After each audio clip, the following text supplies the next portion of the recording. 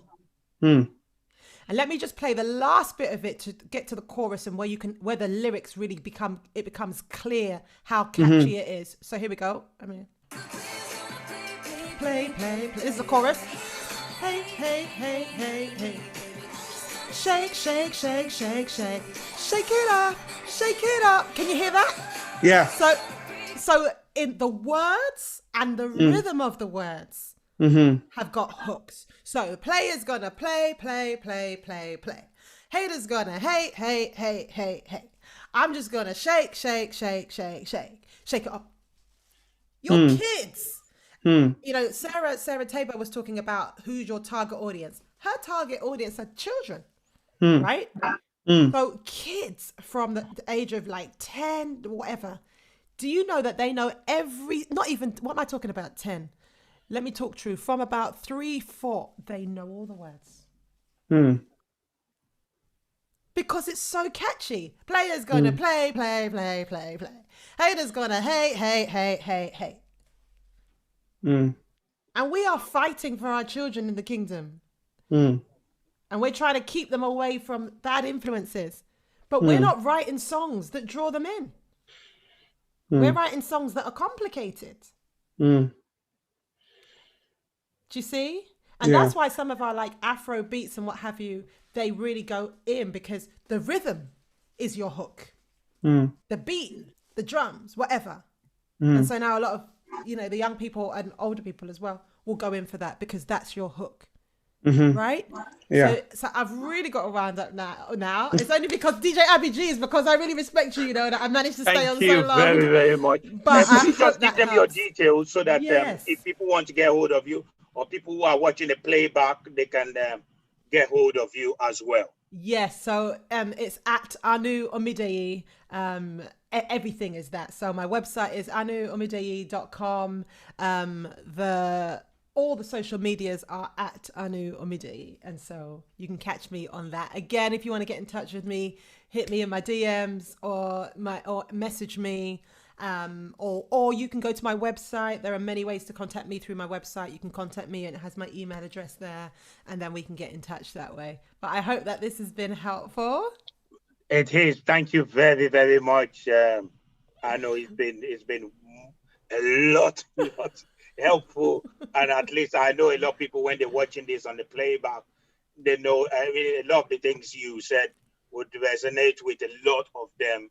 A lot of artists out there, because the Bible even tells on Psalm 33 verse 3, it says, sing a new song and praise God skillfully. Skillfully. Come on. When God tells you to praise him skillfully, it means bring the best. That's right. But like you said, that's why our songs don't last. That's why we can't remember our song. That's why when you said, when you listen as a DJ, when we play songs like the old classical songs, all these guys, Barry White you mentioned, all those songs, they are classics. Yeah, we call them classic because they hook you in, anytime you play them, you hook onto them. And I was just thinking about it. The same thing with our hymns, although people will condemn a lot of our old hymns, but a lot of the hymns are structured.